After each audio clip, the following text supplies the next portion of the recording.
Hi, everyone. Welcome to Ad Age Remotely. I'm Janine Poggi, editor of Ad Age. Thank you so much for joining us. Despite older Americans accumulating a record amount of wealth and poised to spend more in the coming months, brands still tend to focus a bulk of their marketing efforts on wooing consumers under the age of 50. And internally, senior employees on Madison Avenue have expressed concern about being devalued, especially as the industry looks to experiment with things like NFTs and the metaverse. Joining me today to explore ageism in advertising and how both brands and agencies can think differently about the over 50 demographic is Kirsten Flanik, President and CEO of BBDO New York. Hi, Kirsten. Hello. How are you? Thank you so much for joining us. Of course. My pleasure. Thank you for having me. So before we get started, for those of you watching at home, if you like what we're doing here on Ad Age Remotely, please like, subscribe, share, or retweet this post. And of course, if you have any questions or comments, feel free to leave them on our social channels. We'll try to bring them in to the conversation. So Kirsten, why is ageism right now such an important topic in the industry? Well, I think it is incredibly important for, some of the things that you've been talking about. But I think most importantly, we are entering a time in our business that for the first time, we have 5 generations in the workforce. That's never happened before. And, it is no secret that our industry skews young. It has always skewed young. There is a young energy to it. There is long hours. And especially, I think, as we enter a different time, and if we enter, different ways of communicating, biases towards, the more senior generation are being amplified in ways that they probably haven't been so much before. So for example, I think, we hear a lot about from the more senior population is, well, do they really understand, the younger consumer? Are they digitally native?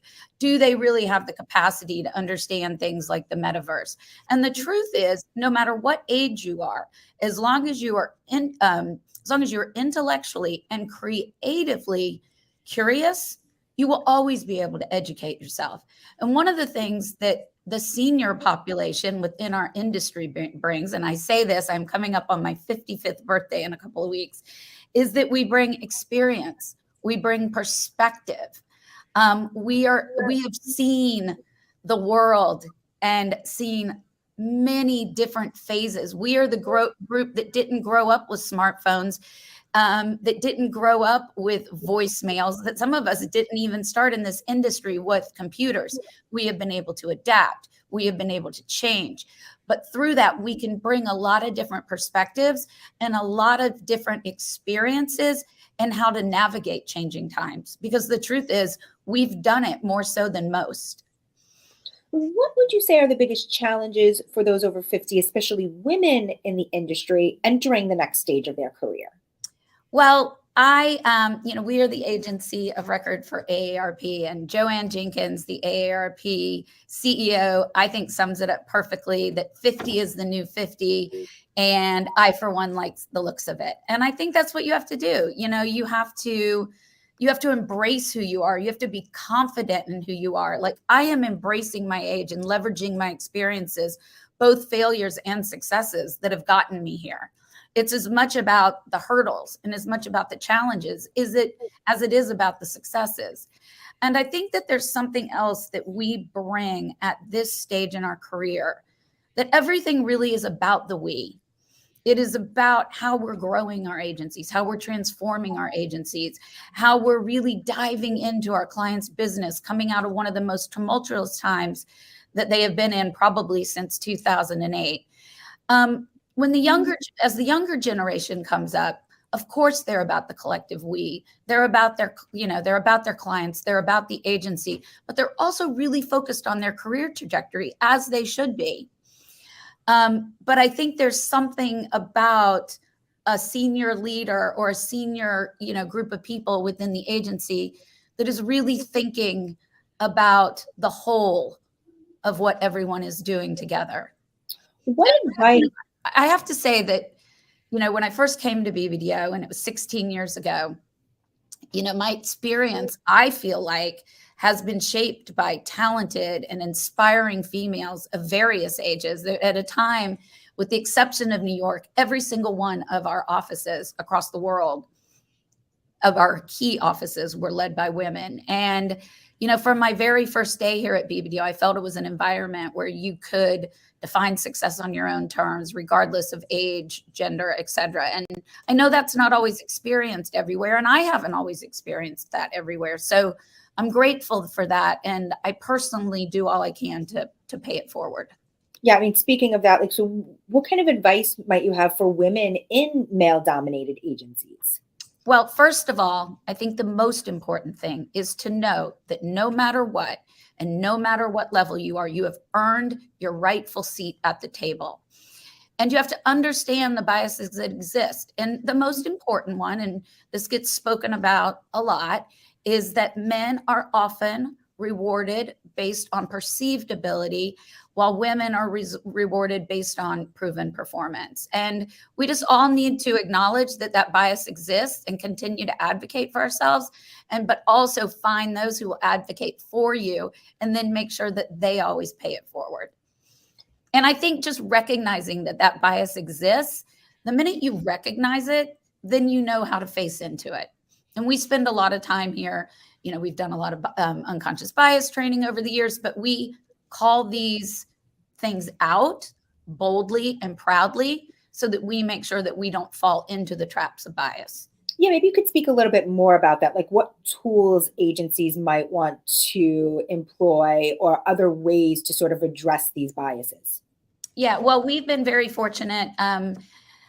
Jason Rosario joined us in June of 2020, right at the heart of the pandemic.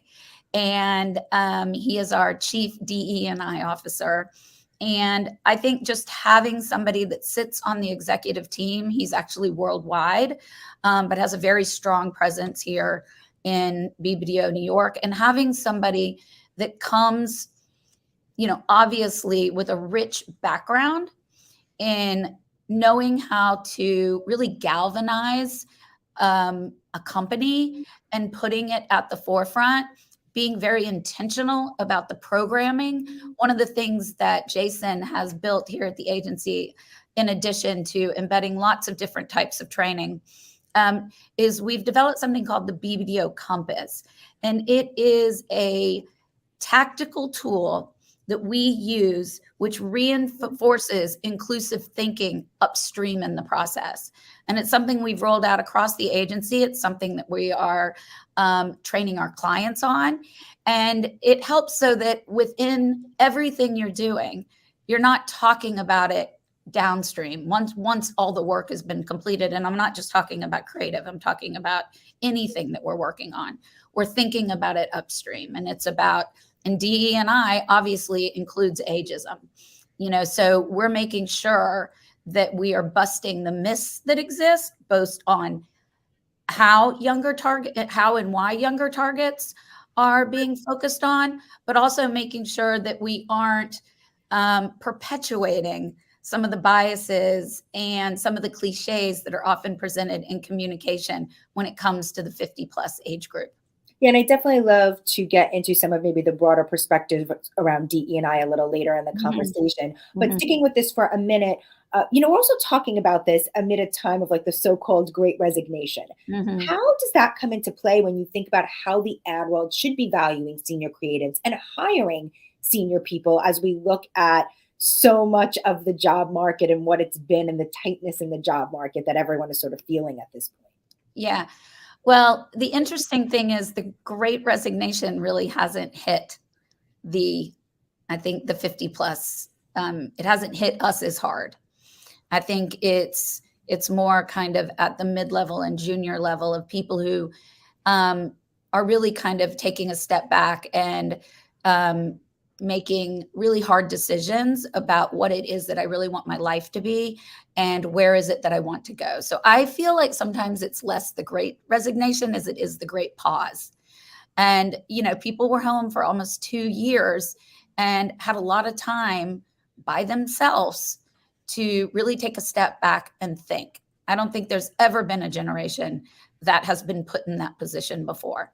So I really like to think of it as the great pause. I think when you look at the more, kind of senior population with our industry, there's a different perspective. We're also at a different stage in our life where responsibilities are in a place where we can't walk away.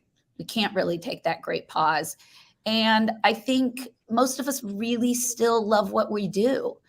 We've been doing this for a really long time. And I think for us at BBDO and across the industry, there is this really strong energy to be back together, to get this energy, to bring this energy, to get our industry moving forward. The Hall of Fame was last night, and our worldwide CEO, Andrew Robertson, was inducted.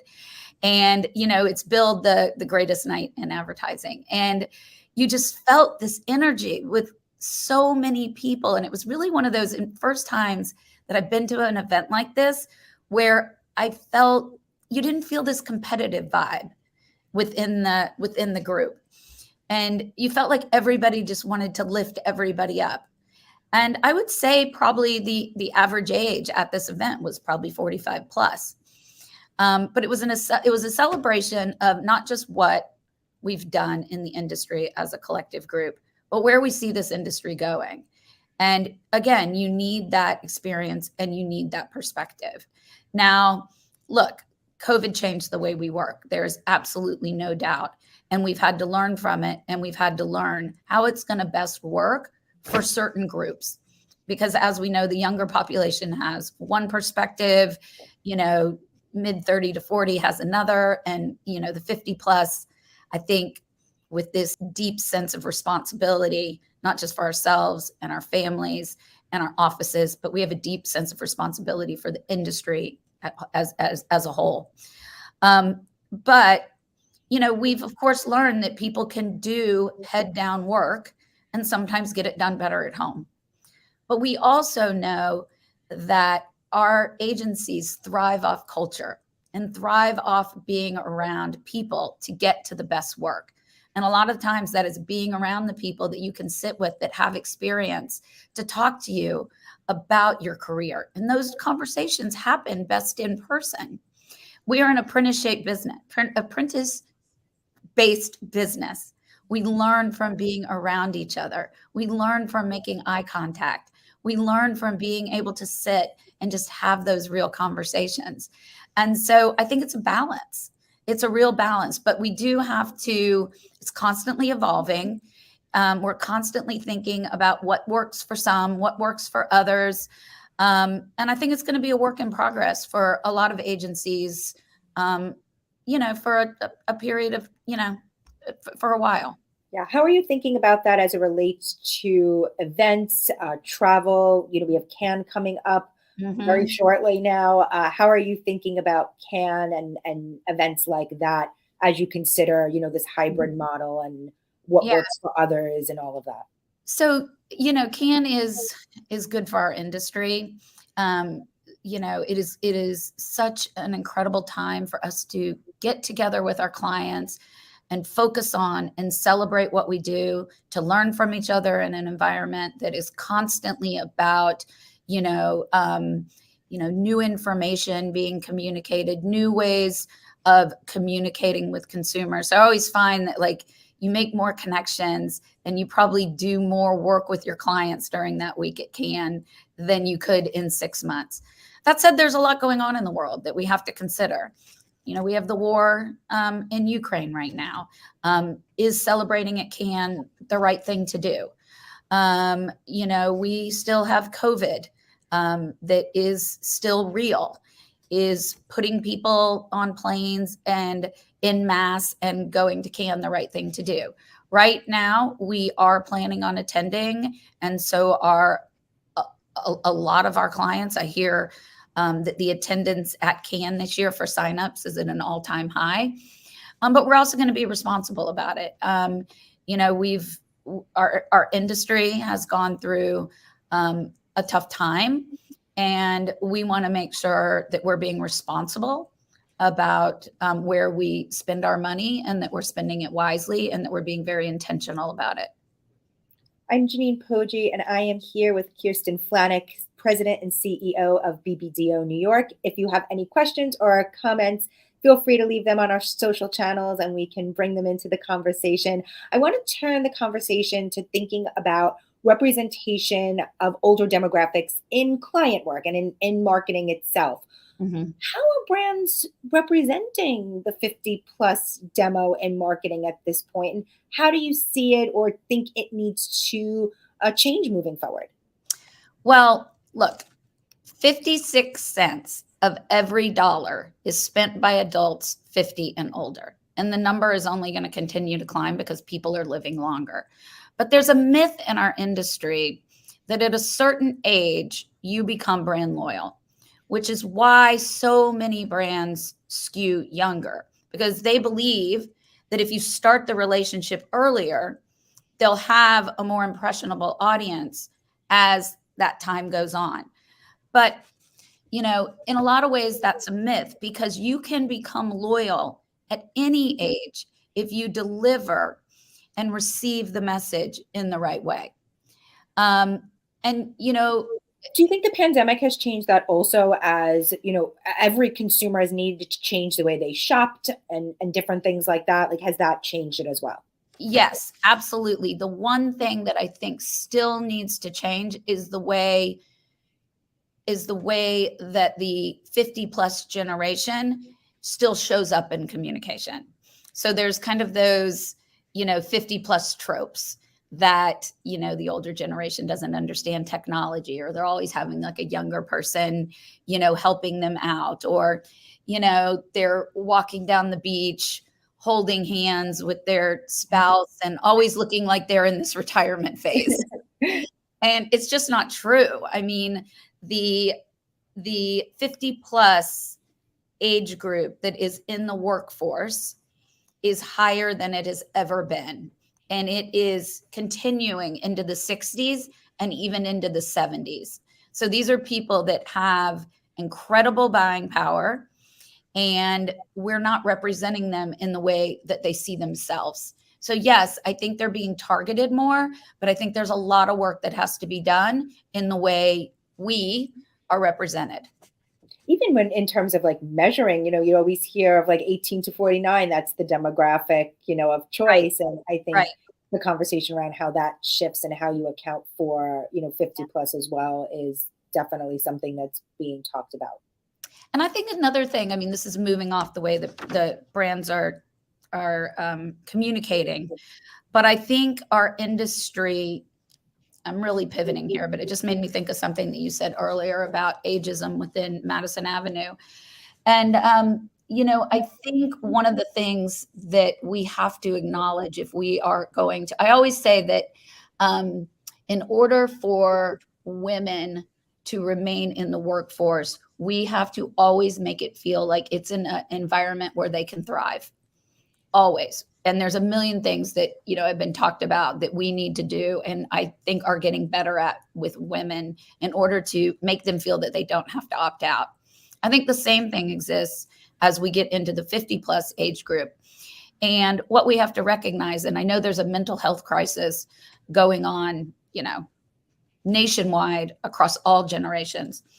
But as you get older and you have more responsibilities, and as health can often become an issue, I think we have to become more tolerant of that. And I think we have to become more tolerant of the weight that is put on from a life standpoint in the 50 plus workforce, as well as health issues that may continue to pop up. And we can't be biased about that. And we can't make people feel bad about that. I think we have to take care of our people and we have to be there for them. In my early 50s, I fought a very significant battle with cancer. And it was right after I got appointed to CEO. And I was embraced. I was taken care of. I was beyond taken care of. I grew from the experience because the things that I was allowed to work on behind the scenes, because I couldn't always be in the forefront. And it is really important to me that I now pay that forward, and that as an industry, we pay that forward. Do you think that's even more important amid COVID and health Yes. issues and all of that, of not maybe being able to be front and center all the time, but how do you embrace that and accept employees who maybe can't do that Right. for various health reasons? Right. Or for mental health reasons, are, and everybody has their own COVID experience. Everybody has experienced it differently, and COVID has meant something different to every single person. But I think for a long time, and I think this is because our industry was so male dominated for so long, that illness, whether it be physical or whether it be mental, can be seen as a weakness. And we have to help lift those people up at any level, but especially with senior leaders who do have this perspective and do have this experience.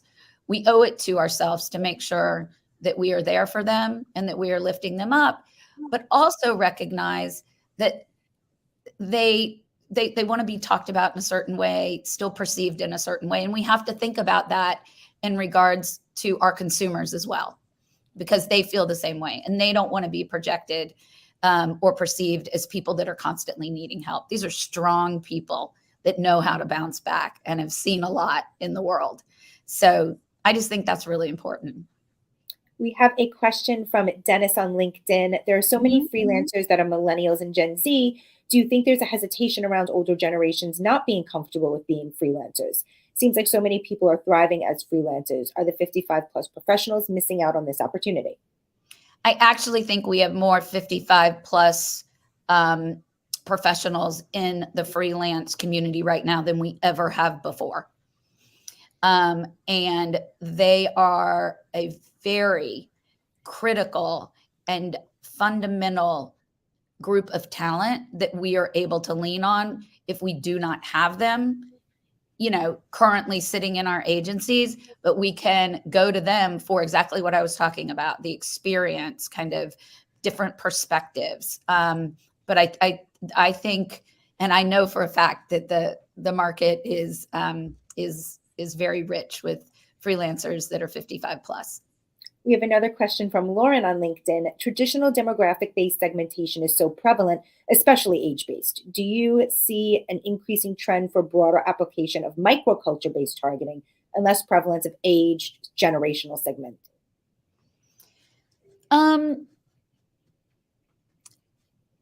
I think it is something that we continue to have to push on. Everything I'm talking about here today is about that. People have done things one way for a very long time. So it's about kind of busting those myths, looking at segmentation differently, and showing up with our consumers in a much different way. So yes, I do think that there is a lot of opportunity for that. I want to get to a little bit beyond ageism and talk about DE&I more broadly speaking. We're moving into year 2 of the social justice movement, where agencies put out many pledges and things like that in terms of what progress they were looking and commitments looking to make. What progress have you seen been made internally? What are you looking to do next? What is the priorities for moving into year 2 of these pledges? Yeah. So as I mentioned, the hiring of Jason Rosario as our chief DE&I office was, just incredibly transformational for us. And, our approach to DE&I is fundamentally rooted in creating and nurturing a culture of belonging and inclusion at BBDO. And that is a layered ambition, really, that requires structural change to how we approach our business in terms of our client engagements and our people.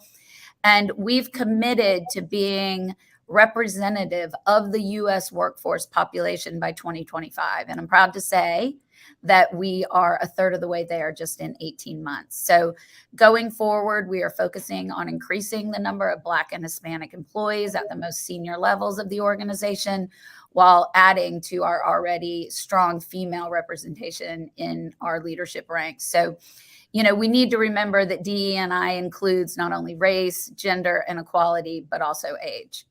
So that's really our focus. We're very clear. We're very intentional around what we want to achieve. And we're very proud of the, kind of strides that we've made so far.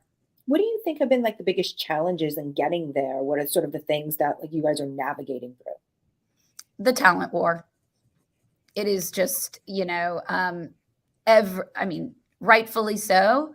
I think that you could talk to every CEO out there right now, and their ambition is going to be pretty much the same because we know that we are behind as an industry, and we need to catch up. It's the right thing to do. We need diversity of thought. We need different perspectives. It can't just come from somebody that looks like us and was educated like, maybe I was or somebody else down the hall. It needs to be people from all different parts of the country and from all different walks of life. And every agency knows that, and every agency is looking to bring in a more diverse population. So the real hurdle is just kind of is the war on talent right now. I guess that's not really probably the right, but it is, we are, we have hired a new head of recruitment that is a woman of color. She is phenomenal, and we are, interviewing and talking to as many candidates as we can a day. Great. Well, Kirsten, thank you so much for joining us. This was a great conversation. Happy to have you on. Oh, well, thank you. I enjoyed it very much. I'm a little hoarse because of the Hall of Fame event last night. So. It's nice to get back in person and remember what that felt like, right? Yeah, definitely. Well, thank you. It was a really nice conversation, and hope everybody has a great day. Thank you. And for everyone watching, be sure to tune in for our upcoming episodes of Remotely. Tomorrow, we will have on actor Edward Norton, who is the founder of measurement firm BBDO. So tune in for that. And you can find out more at adage.com/remotely.